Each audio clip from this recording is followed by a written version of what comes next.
தென்னாடுடைய சிவனை போற்றி எந்நாட்டவர்க்கும் இறைவா போற்றி. ஐந்து கரத்தனை ஆணை முகத்தினை இந்தின் இளம்பரை போலும் ஏற்றினை நந்தி மகந்தனை ஞான கொழுந்தனை குண்டில் வைத்து அடி போற்றுகின்றேனே. இன்னைக்கு நாம் காணவிருக்கும் பதிப்பு எதை பற்றி அப்படின்னா, சிர மண்டலத்தில் உள்ள முதல் ராசியான சிம்ம ராசியை பற்றி இன்னைக்கு நம்ம பார்க்க போகிறோம். இப்போ சிம்ம ராசி அப்படிங்கிறது சிர மண்டலத்தில் உள்ள முதல் சிர ராசி. சரி, சிரம் அப்படின்னா என்னன்னா, நமக்கு எப்பொழுதும் தேவைப்படக்கூடிய ஒரு நிரந்தரமான ஒரு அமைப்பு அப்படின்னு எதுன்னு பார்த்தீங்கன்னா இந்த சிரமண்டலத்தில் உள்ளதுதான். அப்போ இந்த சிரமண்டலத்தில் உள்ள ராசிகள் எதுன்னு பார்த்தீங்கன்னா சிம்மம், கன்னி, துலாம், விருச்சகம். இந்த 4 ராசியும் வந்து சிரமண்டலத்தில் உள்ள ராசிகள். அதில் முதல் ராசியாக வரக்கூடியது சிம்ம ராசி. இதில் உள்ள நட்சத்திரங்கள் எதுன்னு பார்த்தீங்கன்னா மக நட்சத்திரம், பூரம், உத்தரம். இந்த 3 நட்சத்திரங்களும் இந்த சிம்ம ராசியில் உள்ள நட்சத்திரங்கள். இது பொதுவாகவே இதனுடைய உருவ அமைப்பு நம்ம சொல்லிடணும் இல்லையா. உருவ அமைப்பு பார்த்தீங்கன்னா சிங்கம் அப்படின்னு சொல்கிறாங்க. இப்போ சிங்கமா சிம்மமா அப்படிங்கிற கேள்விக்குறி வரும். பொதுவாக வந்து சிம்மம் அப்படிங்கிறது என்ன அப்படின்னா, அது வந்து பெண் சிங்கத்தை குறிக்கும், பெண் சிங்கம் அப்படின்னு சொல்லலாம். சிங்கம்னா பொதுவாக அப்படின்னு சொல்கிறாங்க. இருந்தாலும் வந்து சிம்மம் அப்படிங்கிறது வந்து பெண்ணை தான் குறிக்கக்கூடியது, ஆணை குறிக்கக்கூடியது இல்லை அப்படின்னு ஒரு சாரர் சொல்கிறாங்க. இப்போ அம்பாள் மேலே சிம்ம வாகனம் அப்படின்னு சொல்லும்போது அங்கே வந்து பெண் சிங்கத்தை தான் வைக்கணும்.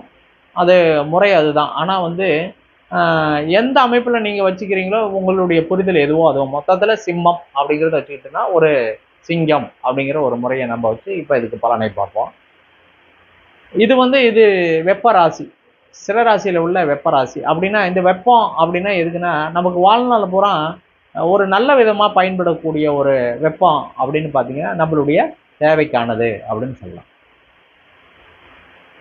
அந்த தேவைக்கானது எது அப்படின்னு பார்க்கும்போது இப்போ வந்து நம்ம சமையல் செய்யறதுக்கான ஒரு வெப்பம் இருக்கு இல்லையா, ஒரு அடுப்பு எரிக்கிறதுக்கான ஒரு அந்த வெப்பம் இருக்கு இல்லையா, அந்த தீ, அதுதான் வந்து இந்த சிம்மராசி. அப்போ நம்மளுக்கு சிரமமாக பயன்படுது. இப்போ சாப்பாடு ஒரு நாளைக்கு செஞ்சுட்டு மறுநாளைக்கு செய்யாமல் இருக்குமா? இல்லை. நமக்கு சாப்பாடு இல்லாமல் வாழ முடியாது. இப்போ அனுதினமும் நம்மளுக்கு தேவையானது சிரமமாக இருக்கக்கூடியது இந்த சிம்ம ராசியினுடைய வெப்பம். அப்போ ஒரு மனிதனுக்கு உணவை வழங்கக்கூடிய ஒரு அமைப்புக்கு ஒரு அமைப்பு. ரெண்டாவது இது என்னன்னு பார்த்தீங்கன்னா இந்த ராசியினுடைய குணாதிசயங்கள் அப்படிங்கிறத இப்போ நம்ம பார்ப்போம். முதல்ல இது வந்து ஒரு அதிகாரத்தை குறிக்கக்கூடியது, ஒரு கௌரவத்தை குறிக்கக்கூடியது, ஒரு கர்வமான ஒரு அமைப்பு இருக்கும், ஒரு கம்பீரமான அமைப்பு இருக்கும் அப்படின்லாம் சொல்லலாம். சிம்மராசியை பொறுத்த வரைக்கும் நம்ம சொல்லணும்னா இதைத்தான் சொல்லலாம். அடுத்தது பார்த்தீங்க அப்படின்னா இவங்களுக்கு கொஞ்சம் லேசினஸ் அதிகமாக இருக்கும். மத்தியான சாப்பாடு சாப்பிட்டா ஒரு 2 மணி நேரம் தூங்கணும் அப்படிங்கிற மாதிரி ஒரு மனநிலை.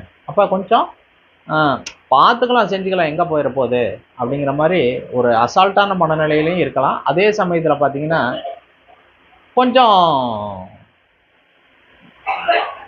லேசினஸும் இருக்கும். இன்னொன்று பார்த்தீங்கன்னா இவங்க மரியாதையை எதிர்பார்க்கக்கூடிய ஒரு அமைப்பு இருக்கும். ஒரு 10 பேர் போகிற இடத்துல இவங்க போனாங்க அப்படின்னா எல்லாரும் வந்து தன்னை மதிக்கணும், ஒரு கையெடுத்து கும்பிடணும், வாங்க அப்படின்னு சொல்கிற மாதிரி ஒரு எதிர்பார்ப்பு இவங்ககிட்ட இருக்கும். ரெண்டாவது அந்த மாதிரி இவங்களுக்கு நடந்தக்கூடிய வாய்ப்பு இருக்கும். இப்போ ஒரு கிராமத்துக்குள்ளே இருந்தாங்கன்னா இவங்க பேரை சொன்னால் எல்லாத்துக்கும் தெரியும். ஒரு சின்ன குழந்தைய கேட்டால் கூட அண்ணார் பேர் என்ன அப்படின்னு சொல்லி கேட்டால் கூட அந்த இந்த இந்த வீதியில் எத்தனாவது வீடு, எத்தனை டோர் நம்பர் அப்படின்லாம் சொல்லக்கூடிய ஒரு மக்கள் மத்தியில் ஒரு பிரபலியமான ஒரு அமைப்பு இருக்கக்கூடிய இந்த சிம்மராசி நேயர்களுக்கு. ரெண்டாவது வந்து பார்த்தீங்கன்னா இவங்களுடைய உறவுகள் வட்டத்தில் பார்த்தீங்கன்னா இவங்களுக்கு ஒரு மதிப்பு மரியாதை கண்டிப்பாக வந்து இருக்கக்கூடும். அதுக்காக அந்த மதிப்பு மரியாதைக்கு அவசரம் அவங்க வந்து 10 ரூபா செலவு பண்ணுவாங்க. அந்த மாதிரி ஒரு கேரக்டர் வந்து இருக்கும். ரெண்டாவது எப்பயுமே வந்து அந்த ஸ்டேட்டஸ் அப்படிங்கிறது வந்து அந்த ஆடை அலங்காரம், நடை உடை பாவனை இதெல்லாம் வந்து அவங்களுக்கு எப்பயுமே வந்து குறையாது. பொதுவாக நம்ம சொல்லுவோம் அப்படியா, அந்த ராஜ பார்வை அப்படின்னு சொல்லுவாங்க, ராஜ நடை அப்படின்லாம் சொல்லுவாங்க. அந்த மாதிரி கொஞ்சம் அவங்களுடைய நடை உடை பாவனைலாம் இருக்கும். ரெண்டாவது வந்து வீட்டுக்கு வந்து செலவு பண்ணுறாங்களோ இல்லையோ, ஆனால் ஒரு 4 பேர் கேட்டால் கண்டிப்பாக இல்லைன்னு சொல்ல மாட்டாங்க. அந்த ஒரு மனநிலை கண்டிப்பாக வந்து இந்த சிம்ம ராசி நேயர்களுக்கு. பொருளாதாரம் அப்படின்னு பார்த்தீங்கன்னா பல பேர் வந்து அதிக நாள் சம்பாதிக்கிறத இவங்க வந்து ஒரு சில நாட்கள்லேயே சம்பாதிக்கக்கூடிய ஒரு அமைப்பு வந்து சிம்ம ராசிக்கு இருக்கும். ரெண்டாவது, இவங்க பஞ்சாயத்து இந்த மாதிரி விஷயங்கள்லாம் போனாங்கன்னா சீக்கிரமாக அந்த பஞ்சாயத்து ஒரு முடிவுக்கு வந்துடும். ரொம்ப நாள் இழுத்துட்டு போகாது. இவங்க சொல்கிற பேச்சை அந்த கிராமத்துக்குள்ளேயோ அவங்க உறவுகளிடையே ஒரு கேட்கக்கூடிய அமைப்பு. சரி, இவங்க சொன்னால் நம்ம ஏற்றுக்கலாம் அப்படிங்கிற மாதிரி. சரி, அண்ணன் சொல்லிட்டாரு, அதுக்கு நம்ம ஒன்றும் மதிப்பு மாற்றி பேசக்கூடாது, ஏன்னா பின்னாடி அண்ணனுடைய தயவு நமக்கு தேவை, அந்த மாதிரிலாம் ஒரு மனசில் நினச்சிக்கிட்டு அந்த விஷயத்தை வந்து அப்பயே வந்து ஒரு சமாதானமான ஒரு நிலைக்கு கொண்டு போகக்கூடிய அமைப்பு வந்து சிம்ம ராசிக்கு உண்டு. ரெண்டாவது, இந்த சிம்ம ராசியினுடைய இதுக்குள்ள இருக்கிற நட்சத்திரங்களை பற்றி நம்ம பார்க்க போனோம் அப்படின்னா, மக நட்சத்திரம் அப்படின்னா ஒரு ஆலமரம் அப்படின்னு சொல்கிறாங்க. அதே மாதிரி வந்து இதில் சிம்ம நட்சத்திரம், இந்த மக நட்சத்திரம் பார்த்தீங்கன்னா எலி. அப்போ பூர நட்சத்திரம் பெண் எலி. இது ஆண் எலி, இது பெண் எலி. அப்போ இவங்களுக்கு என்னென்னா, எலி எப்போதுமே தன்னுடைய வாயை சும்மா வச்சுக்கிட்டு போல. அப்போ வந்து என்னென்னா அதிகமாக பேசிக்கிட்டே இருக்கும். அப்போ வாய் வந்து இவங்களுக்கு ஆடிக்கிட்டே இருக்கும். ஒன்று சாப்பிட்ற விஷயத்துலேயே இருக்கும், அல்லது மற்றவங்கள உரையாடுதல், பேசுதல், இந்த மாதிரி விஷயங்களில் வந்து இவங்களுக்கு கொஞ்சம் அதிகமாக நாட்டம் இருக்கும். அப்போ இவங்க என்ன பண்ணுவாங்க, வாதியார் தொழில், வக்கீல் தொழில், ஜோதிட சம்பந்தமானது, ஆன்மீக உரை, இந்த மாதிரிலாம் ஒரு பேசக்கூடிய ஒரு இடத்துல வந்து இவங்க போய் பழகக்கூடிய ஒரு வாய்ப்பு, அது தொழிலாக அமையக்கூடிய ஒரு அமைப்பாக இருக்கலாம். அரசியலில் கூட இந்த மாதிரி இருக்கலாம். பிரச்சாரம் போன்றது, சொற்பொழிவாளர், இந்த மாதிரி வந்து போகக்கூடிய ஒரு அமைப்பு இவங்களுக்கு கிடைக்கிறதுக்கான வாய்ப்பு உண்டு. ரெண்டாவது, உத்தர நட்சத்திரம் அங்கே 1ஆம் பாதம் இருக்குது. அந்த உத்தர நட்சத்திரம் வந்து சூரியனுடைய நட்சத்திரம். அந்த சிம்ம ராசியில் சூரியனுடைய நட்சத்திரம் இருந்து அந்த நட்சத்திரமும் புஷ்கர வம்சத்திலிருந்து அதுவும் வந்து என்னவா இருக்கு, அதே வீட்டில் இருக்கிறதுனால, அதே நட்சத்திரம் அதே வீட்டில் இருக்கிறதுனால அதுவும் வந்து ஒரு சிறப்பான ஒரு அமைப்பை பெறுகிறது அப்படிங்கிற மாதிரி நம்ம வந்து இந்த அப்போ உத்தர நட்சத்திரம் அப்படிங்கிறது என்னென்னா அது ஒரு காளையினுடைய சிம்பிள்.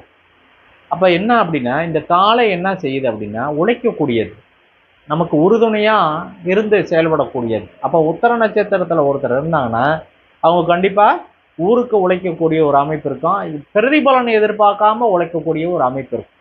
அப்போ நமக்கு உத்தர நட்சத்திரத்தில் ஒரு நண்பரோ ஒரு உறவோ அல்லது நமக்கு ஒரு கம்பெனியில் ஒரு வேலையாளோ ஒரு மேனேஜரோ இருந்தாங்க அப்படின்னா என்ன, பிரதிபலன் எதிர்பார்க்காம இருக்கும். ஏன்னா அந்த நட்சத்திரம் அங்கே வர்க்கோதமாக இருக்குது, அப்போ பலமாக இருக்குது. அப்போ அதிகார தோரணை மிக்க இடத்துல மிகவும் வந்து நம்பிக்கைக்குரிய ஒரு அமைப்பு இருக்கும். இவங்ககிட்ட அந்த மாதிரி நட்சத்திரம் இருக்கிறவங்ககிட்ட தான் பினாமி சொத்து அதிகமாக வந்து அமையும். நம்பிக்கையாக இருக்கிறவங்ககிட்ட தான் இந்த பினாமி சொத்து வந்து அமையும். அதனால் வந்து இந்த சிம்ம ராசிக்கு அதுவும் உத்தர நட்சத்திரத்தில் மேக்சிமம் வந்து அதிகமான வந்து பினாமி சொத்துக்கள் அல்லது கொடுத்து வாங்கல் எல்லாம் வந்து ரொம்ப சிறப்பாக அமையறதுக்கான வாய்ப்புகள் உண்டு.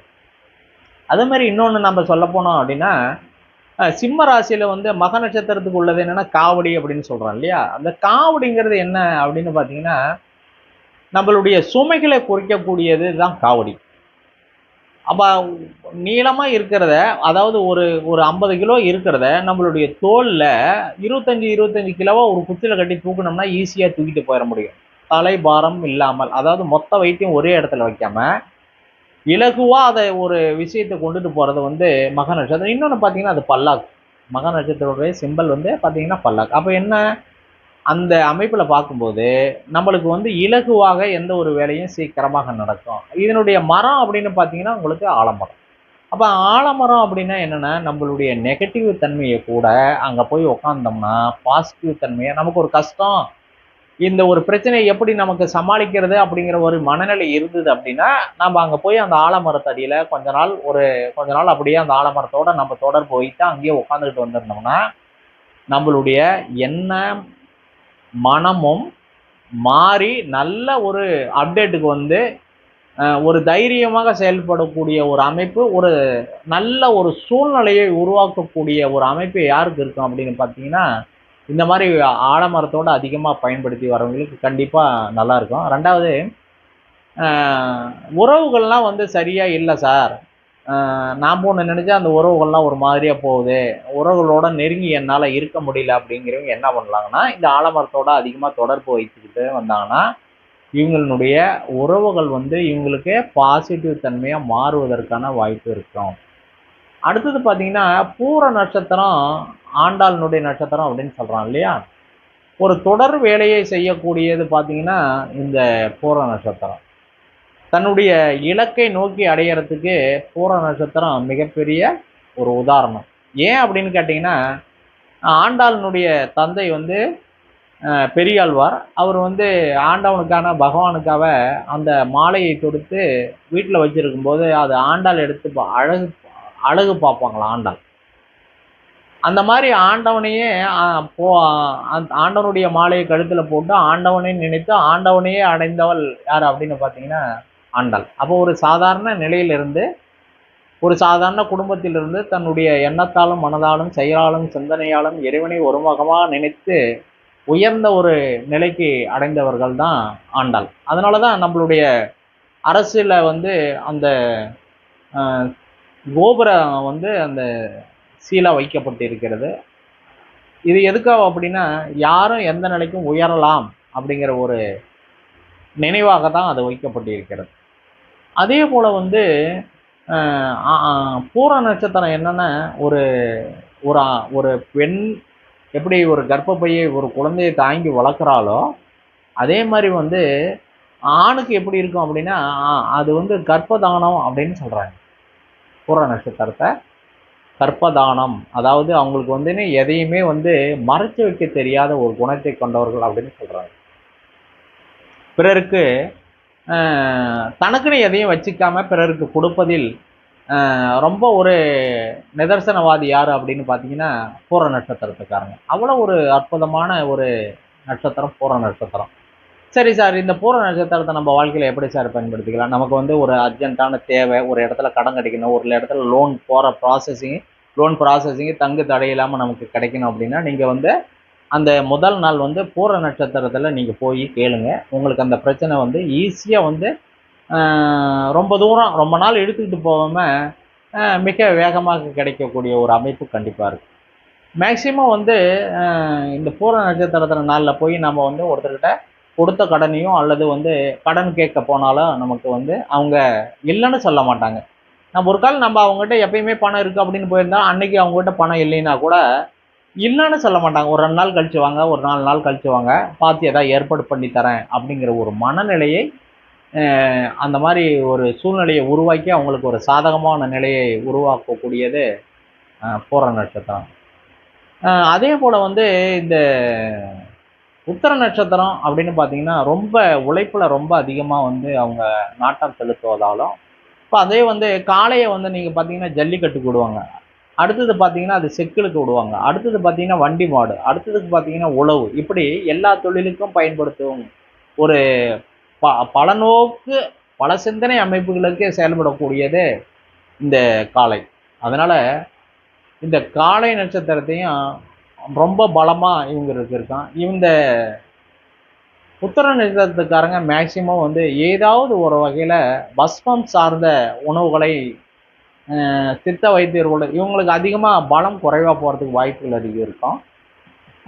இந்த 3 நட்சத்திரக்காரங்களுக்குமே வந்து வேகமாக பலம் குறையும். 2வது வந்து சுவாச பிரச்சனை இவங்களுக்கு இருக்கிறதுக்கான வாய்ப்புகள் இருக்கும். அதனால் இவங்க வந்து நல்ல ஒரு மருத்துவரை அணுகி, சித்த மருத்துவரை அணுகி பஸ்மம் சார்ந்த விஷயங்களில் இவங்களுக்கு உடலுக்கு எந்த பஸ்மம் தேவை என்பதை இவங்க தெரிஞ்சுக்கிட்டு அந்த பஸ்மங்களை உணவாக எடுத்துக்கொண்டால் இவங்களுடைய உடல் ஆரோக்கியம் பலப்படும். உடல் ஆரோக்கியம் பலப்படுவதால் மனம் ஆரோக்கியம் நல்லா இருக்கும். மனம் ஆரோக்கியமாக இருந்தால் சிந்தனையும் ஆரோக்கியமாக இருக்கும். சிந்தனை ஆரோக்கியமாக இருந்தால் செயலும் ஆரோக்கியமாக இருக்கும் என்று கூறி, இவங்க வந்து இந்த சிம்ம ராசி நேயர்கள் வழிபடக்கூடிய ஆலயம் எது அப்படின்னு பார்த்தீங்கன்னா, நமக்கு வந்து சுவாமி மலை சென்று